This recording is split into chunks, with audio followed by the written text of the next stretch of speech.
Richard అనే అబ్బాయిని చూపించడంతో movie start అవుతుంది.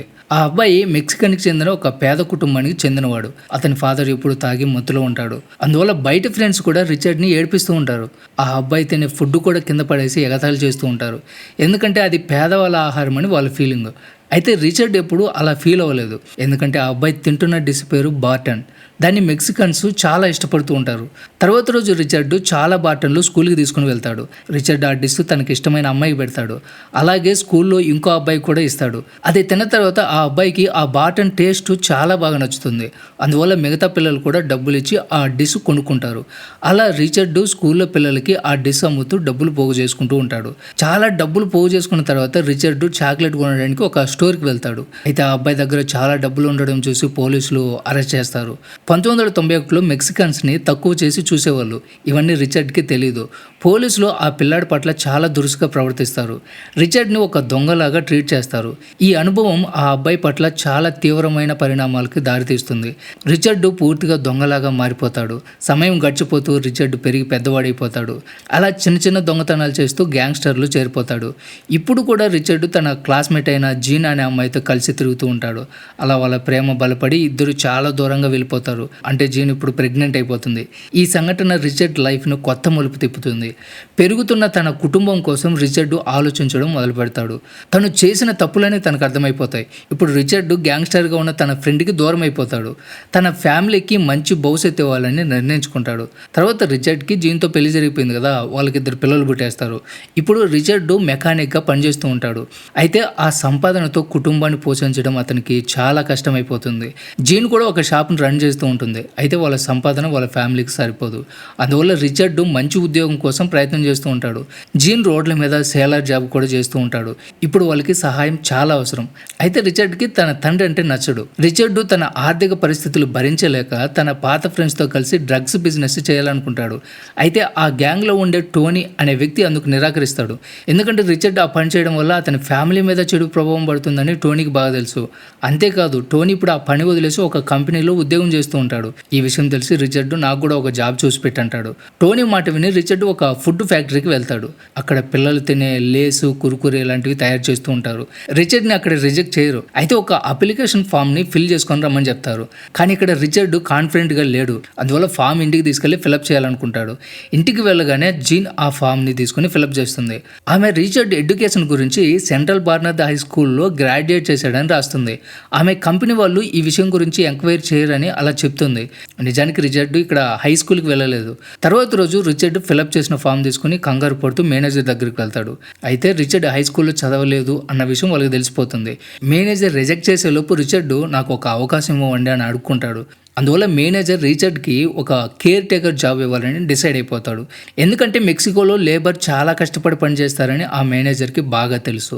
అయితే ఇక్కడ రిచర్డ్కి మిషన్ ఆపరేటర్ జాబ్ దొరకలేదు. అయితే రిచర్డ్ పెద్ద కంపెనీలో ఏదో ఒక ఉద్యోగం చేస్తే చాలనుకుని ఆ అవకాశాన్ని ఉపయోగించుకుంటాడు. రిచర్డ్ అక్కడ పని నేర్చుకోవడానికి చాలా ఇంట్రెస్ట్తో ఉంటాడు. అతను ఆ కంపెనీలో ఉన్న మిషన్ చూసే అవకాశాన్ని వదులుకోలేదు. ఎందుకంటే రిచర్డ్ మిషన్ ఆపరేటర్ చేయాలనుకుంటున్నాడు. కాబట్టి ఒక మిషన్ ఆపరేటర్తో మాట్లాడి వాటి గురించి తెలుసుకునే ప్రయత్నం చేస్తాడు. అయితే ఆ ఆపరేటర్ రిచర్డ్ని నీ పని మీద శ్రద్ధ పెట్టు అని చెప్తాడు. రిచర్డ్కి చాలా కోపం వస్తుంది. అయినా కూడా తన కోపాన్ని కంట్రోల్ చేసుకుని ఉంటాడు. ఎందుకంటే ఏ చిన్న పొరపాటు జరిగినా కూడా తన ఫ్యూచర్ ప్రమాదంలో పడే అవకాశం ఉంది. తర్వాత ఒకరోజు రిచర్డ్కి ఇంకో మిషన్ ఆపరేటర్ కార్లెన్స్తో పరిచయం అవుతుంది. రిచర్డ్ తన ఇంట్రెస్ట్ గురించి కార్లెన్స్తో చెప్తాడు. రిచర్డ్ స్వయంగా మిషన్ గురించి కొన్ని విషయాలు తెలుసుకున్నాడు. అతని ఇంట్రెస్ట్ చూసి కార్లెన్స్ రిచర్డ్కి మిషన్ ఆపరేటింగ్ నేర్పించేందుకు అంగీకరిస్తాడు. రిచర్డ్ తన క్లీనింగ్ వర్క్ చాలా శ్రద్ధగా చేస్తూ ఉంటాడు. వాళ్ళిద్దరి మధ్య మంచి స్నేహం కూడా ఏర్పడుతుంది.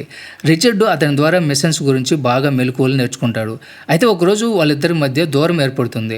అంటే టోనీ వచ్చి వాళ్ళు మాట్లాడుతూ ఉన్నప్పుడు మధ్యలో దూరతాడు. అతను చేసిన పనికి రిచర్డ్ కార్లెన్స్కి సారీ చెప్తాడు. రిచర్డ్ టోనీతో కాఫీ షాప్లో ఉన్నప్పుడు టోనీ అంటాడు, మనలాంటి తక్కువ జాతి ఉద్యోగులను ఈ సిటీని సురక్షితంగా ఉంచడానికి పెద్దవాళ్ళు మనలాంటి వాళ్ళతో మాట్లాడకుండా ఉంటారు. అయితే ఇక్కడ కార్లెన్స్ అందరికంటే మంచి అనుభవం ఉన్న మిషన్ ఆపరేటర్ అని చెప్తాడు. అందుకే నన్ను మిషన్ ఆపరేటర్గా ప్రమోట్ చేయలేదు అంటాడు. ఇది విన్న తర్వాత రిచర్డ్ ఇంకా బాగా మిషన్ ఆపరేటింగ్ నేర్చుకోవాలని అనుకుంటాడు. ఎందుకంటే అతను ఇప్పుడు అదే క్లీనింగ్ జాబ్ చేయాలనుకోవడం లేదు. రిచర్డ్ పెప్సీ కంపెనీ ఓనర్ లాగా ఎదగాలని సంకల్పం చేసుకుని ఉంటాడు. తర్వాత రిచర్డ్ కార్లెన్స్తో ఫ్రెండ్షిప్ కొనసాగించాలనుకుంటున్నాడు. అందుకోసం కార్లెన్స్కి మెక్సికన్ డిష్ తినమని చెప్తాడు. కార్లిన్స్ కూడా అతని మనసులో ఏముందో తెలుసుకుంటాడు. కాబట్టి అతనికి సలహా ఇస్తాడు. ఎందుకంటే రిచర్డ్ ఒక మంచి పొజిషన్కి ఎదగాలనుకుంటున్నాడు. కాబట్టి రిచర్డ్ తన క్లీనింగ్ పని చేసుకుంటూనే మిషన్స్ గురించి క్వశ్చన్స్ వేసి దాని గురించి తెలుసుకుంటూ ఉంటాడు. అతను ఎన్ని ప్రశ్నలు వేసినా కూడా కార్లిన్స్ ఓపికగా అన్నిటికీ సమాధానం చెప్తూ ఉంటాడు. రిచర్డ్ ఎక్కువ సమయం కంపెనీలోనే గడుపుతూ ఉంటాడు. అతను ఇంట్లో చాలా తక్కువ సమయం ఉంటాడు. రిచర్డ్ కంపెనీలో చేసే కష్టం గుర్తించి కంపెనీ అతనికి employee of the month award ఇస్తుంది. అయితే రిచర్డ్ అనుకున్న విధంగా తన జీవితం మారలేదు. ఎందుకంటే రొనాల్డ్ అమెరికా రాష్ట్రపతి అయిన తర్వాత దేశం ఆర్థిక వ్యవస్థ దెబ్బతినిపోయి ఉంటుంది. రిచర్డ్ పనిచేస్తున్న కంపెనీ కూడా లాస్ట్లోకి వెళ్ళిపోతుంది. అందువల్ల ఆ కంపెనీ ఎంప్లాయీస్ పనిచేసే సమయం కూడా తగ్గించేస్తుంది. చాలా మంది ఉద్యోగాలు కూడా పీకేస్తారు. తర్వాత రిచర్డ్ తన పనిని తను చేస్తూనే ఉన్నాడు. ఆ కంపెనీ సేల్స్ పెంచడంలో తన వంతు సహాయం చేయాలనుకుంటున్నాడు. అలా రిచర్డ్ తను పనిచేస్తున్న కంపెనీ తయారు చేసే స్నాక్స్ మార్కెట్లో అంత ఫేమస్ కాలేదని తెలుసుకుంటాడు. ఎందుకంటే మార్కెట్లో ఆ కంపెనీ ప్రోడక్ట్స్కి గిరాకీ లేదు. ఎవరు కూడా వాటిని కొనుక్కోరు. ఇక్కడ కేవలం వైట్గా ఉండే అమెరికన్స్ తినే ప్రోడక్ట్స్ మాత్రమే తయారు చేస్తూ ఉంటారు. ఇదిలా ఉంటే ఆ కంపెనీ CEO సేల్స్ పెంచడానికి ఒక మోటివేషన్ వీడియోని రిలీజ్ చేస్తారు. ఆ వీడియోని రిచర్డ్ కూడా చూస్తాడు. రిచర్డ్ ఆ మోటివేషన్ వీడియో చూసి చాలా ఇన్స్పైర్ అయిపోతాడు. తర్వాత ఒకరోజు రిచర్డ్ తన కొడుకుని స్కూల్ నుంచి తీసుకురావడానికి వెళ్తాడు. అప్పుడు తన కొడుకుని స్కూల్లో లాటిన్ వాడు కొట్టాడని తెలుస్తుంది. అయితే రిచర్డ్ చిన్న కొడుకు ఇవేమి పట్టవు. ఎందుకంటే ఆ అబ్బాయికి లాటిన్ డిషెస్ అంటే చాలా ఇష్టం. రిచర్డ్ వాళ్ళ మూడ్ చేంజ్ చేయడానికి మెక్సికన్ కార్ను తినిపిస్తాడు. అప్పుడు రిచర్డ్ చుట్టుపక్కల అందరూ కూడా మెక్సికన్ ఫుడ్స్ ఇష్టంగా స్పైసీగా తినడం గమనిస్తాడు. తన కొడుకు కూడా చాలా స్పైసీ డిషెస్ తినడం చూస్తాడు. అది చూసి రిచర్డ్కి ఇన్స్పిరేషన్ వస్తుంది. ఇంటికి వెళ్ళి రిచర్డ్ తన ఐడియా తన భార్యకి చెప్తాడు. అతను ఒక షాంపూలు తయారు చేయాలనుకుంటున్నాడు. అతను ఒక మసాలా స్పైసీ ఐటెంని తయారు చేయాలనుకుంటున్నాడు. రిచర్డ్ దాన్ని తయారు చేసి ఇలాంటి మార్కెట్లో ఫేమస్ ఫుడ్గా సేల్ చేసి కంపెనీకి హెల్ప్ చేయాలనుకుంటున్నాడు. అందుకోసం తన భార్యని మసాలా తయారు చేయడానికి సహాయం అడుగుతాడు. తర్వాత రిచర్డ్ తన ఆలోచనలు కార్లెస్తో చెప్తాడు. అతను ఈ ఐడియాతో కంపెనీని ఖచ్చితంగా కాపాడగలను అనుకుంటాడు. అందుకోసం కంపెనీ నుంచి కొంత రా మెటీరియల్ని తీసుకెళ్ళడానికి పర్మిషన్ అడుగుతాడు. కార్లెస్ అతనికి రా మెటీరియల్ తీసుకెళ్లేందుకు పర్మిషన్ కూడా ఇస్తాడు. రిచర్డ్ ఆ రా శాంపిల్స్ ఇంటికి తీసుకెళ్లి దాంట్లో కొన్ని మసాలాలు కలిపి ఒక కొత్త ప్రోడక్ట్ తయారు చేయాలనుకుంటున్నాడు. తర్వాత రిచర్డ్ దగ్గరలో ఉన్న ఒక స్టోర్కి వెళ్ళి రకరకాల మసాలాలన్నీ స్వీకరించి తీసుకొస్తాడు. వాళ్ళు చాలా మంచి టేస్ట్ వచ్చేదాకా ఎన్నో ప్రయోగాలు చేస్తారు. అయితే రిచర్డ్కి తెలియని విషయం ఏమిటంటే ఆ కంపెనీ టీం కూడా ఇదే పని మీద ఉంటుంది. అయితే వాళ్ళ ప్రోడక్ట్లో ఓన్లీ కెమికల్స్ మాత్రమే ఉంటాయి. కానీ రిచర్డ్ నాణ్యమైన మసాలాలు మాత్రమే వాడి ఆ ప్రోడక్ట్ తయారు చేయాలనుకుంటున్నాడు. ఫైనల్గా రిచర్డ్ న్యాచురల్ పద్ధతిలో మంచి మసాలాతో ఒక బెస్ట్ ప్రోడక్ట్ని తయారు చేస్తాడు. అతను తయారు చేసిన శాంపుల్ ఫస్ట్ అతను కొడుకు తిని ఫిదా అయిపోతాడు. తర్వాత రోజు రిచర్డ్ డ్యూటీకి వెళ్తాడు. అప్పుడు అక్కడ చాలా మంది ఆర్థిక వ్యవస్థ దెబ్బతినడం వల్ల చాలా మందిని ఉద్యోగం నుంచి తొలగిస్తూ ఉంటారు. ఆ సమయంలో అవకాశం చూసి రిచర్డ్ మేనేజర్తో మాట్లాడతాడు. తన ఐడియా గురించి సీఈఓతో మాట్లాడాలని చెప్తాడు. అయితే మేనేజర్ ఒక సామాన్యమైన కేర్ టేకర్ మాటలు సీఈఓ ఎలా వింటాడు, ఇది జరగదంటాడు. తర్వాత ఆ రోజు రాత్రి అందరూ వెళ్ళిపోయిన తర్వాత రిచర్డ్ ఆఫీస్ రూమ్లోకి వెళ్ళి అక్కడ ఫైల్ నుంచి సీఈఓ ఆఫీస్ నెంబర్ తీసుకుంటాడు. తర్వాత రోజు ఆ నెంబర్కి ఫోన్ చేస్తాడు. ఆ ఫోన్ లిఫ్ట్ చేసిన సెక్రటరీ షాక్ అవుతుంది. ఒక లో క్లాస్ ఎంప్లాయీ సీఈఓతో మాట్లాడాలని ఎలా అనుకుంటాడు అని ఆశ్చర్యపోతుంది. అయితే ఆమె ఒక సామాన్యమైన వ్యక్తి నేరుగా సీఈఓతో మాట్లాడాలి అనుకోవడం చూసి కంపెనీ పరిస్థితులు కూడా అర్థం చేసుకుని అతని కాల్ని సీఈఓకి కనెక్ట్ చేస్తుంది. రిచర్డ్ సీఈఓతో మాట్లాడతాడు. తన ఐడియా గురించి చెప్పి నేను ఒక మెక్సికన్ని, ప్రతి మెక్సికన్ లాగా నాకు కూడా చాలా స్పైసీగా ఉండే స్నాక్స్ తినడం అంటే నాకు చాలా ఇష్టం. అలాగే మెక్సికన్కి స్పైసీగా తినడం అంటే చాలా ఇష్టం. నేను ఒక మసాలా తయారు చేశాను. దాన్ని కంపెనీ ప్రొడక్ట్లో మిక్స్ చేయొచ్చు. ఆ మసాలా మిక్స్ చేయడం వల్ల దాని టేస్ట్ రెట్టింపు అవుతుంది అని చెప్తాడు. అయితే సీఈఓకి రిచర్డ్ తన మోటివేషనల్ వీడియో చూసి ఇన్స్పైర్ అయ్యి ఈ మసాలా తయారు చేశాడని తెలుస్తుంది. అప్పుడు సీఈఓ అతను తయారు చేసిన ప్రోడక్ట్ టేస్ట్ చేయడానికి అంగీకరిస్తాడు. అతను టేస్ట్ చేసిన తర్వాత అది చాలా కారంగా ఉంటుంది. అయితే ఆ టేస్ట్ వాటిని తినకుండా మనిషిని కంట్రోల్ చేయలేనంత రుచిగా ఉంటుంది. సీఈఓ వెంటనే రిచర్డ్కి ఫోన్ చేసి నువ్వు తయారు చేసిన ప్రోడక్ట్ చాలా బాగుంది, నేను ఇంకో 2 వారాల్లో నేరుగా కంపెనీకి వచ్చి నేను కలుస్తానని చెప్తాడు. సీఈఓ వస్తున్నాడని మేనేజర్కి తెలియగానే అతను చాలా కంగారు పడిపోతాడు. ఎందుకంటే రిచర్డ్ ఐడియా వల్ల సమయం, డబ్బు అంత వృధా అవుతుందని అతను అనుకుంటాడు. ఒకవేళ అలా జరిగితే ఇప్పుడు కంపెనీలో ఉన్న మిగతా ఎంప్లాయీస్ని కూడా తీసేసే పరిస్థితి ఏర్పడుతుంది. మేనేజర్ ఉద్దేశం ప్రకారం ఒక కేర్ టేకర్గా పనిచేస్తున్నటువంటి ఒక చిన్న ఎంప్లాయీ సీఈఓతో మాట్లాడడం కరెక్ట్ కాదు. రిచర్డ్కి ఇవన్నీ విన్న తర్వాత తన వల్ల మిగతా ఎంప్లాయీస్ ఉద్యోగాలు ఎక్కడ పోతాయని కంగారుగా ఉంటాడు.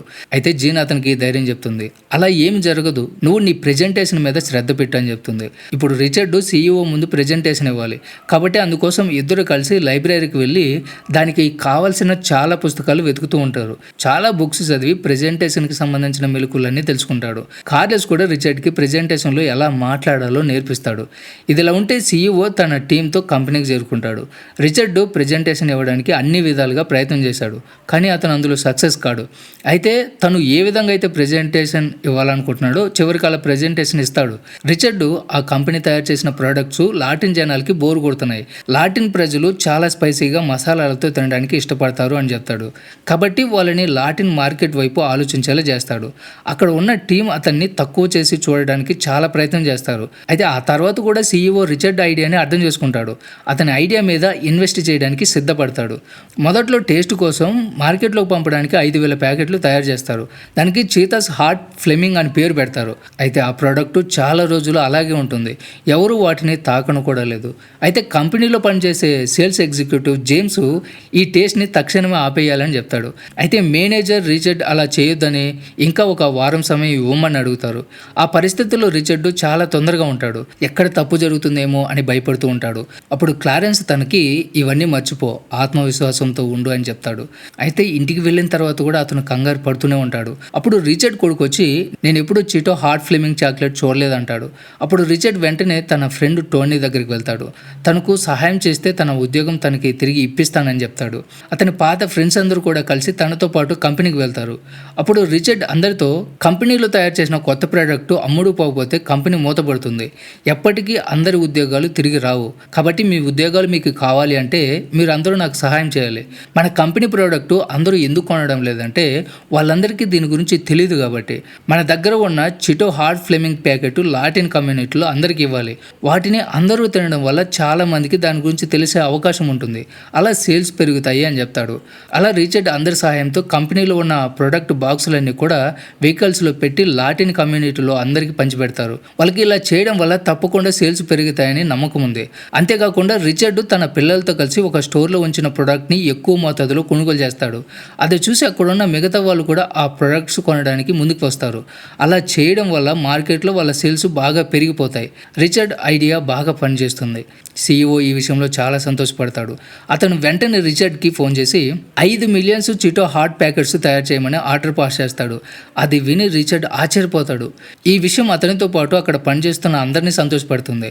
తర్వాత ఆ ప్రొడక్ట్ తయారు చేయడం కోసం ఆ కంపెనీ నుంచి తీసేసిన ఉద్యోగులని మళ్ళీ తిరిగి కంపెనీలో పనిచేయడానికి తీసుకుంటారు. వాళ్ళలో టోనీ కూడా ఉంటాడు. తర్వాత 6 నెలలు గడిచిన తర్వాత ఇప్పుడు కంపెనీ మళ్ళీ నిలదొక్కుని మంచి పాజిటివ్లోకి వస్తుంది. ఇదంతా కూడా ఫ్లెమింగ్ హాట్ స్నాక్స్ వల్లే సాధ్యమైంది. కార్లెన్స్కి మేనేజర్గా ప్రమోషన్ వస్తుంది. దీనికోసం కార్లెన్స్ ఎన్నో సంవత్సరాలుగా ఎదురు చూస్తూ ఉంటాడు. రిచర్డ్కి కూడా మిషన్ ఆపరేటర్గా ప్రమోషన్ వస్తుంది అని నమ్మకంతో ఉంటాడు.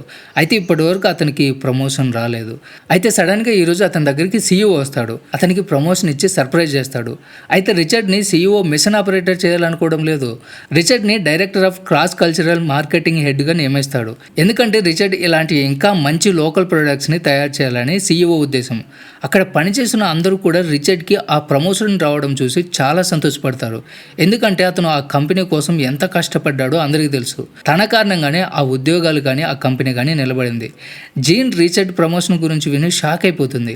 తన భర్తని నేరుగా మేనేజింగ్ డైరెక్టర్గా నియమించారని తెలిసి చాలా సంతోషంగా ఫీల్ అవుతుంది. ఇప్పుడు రిచర్డ్ పని చేయడం మొదలుపెట్టినప్పటి నుంచి ఎన్నో కొత్త ప్రొడక్ట్స్ వస్తాయి.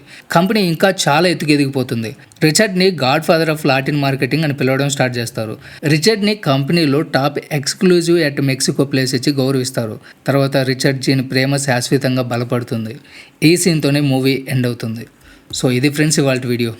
Don't forget subscribe. Thanks for watching.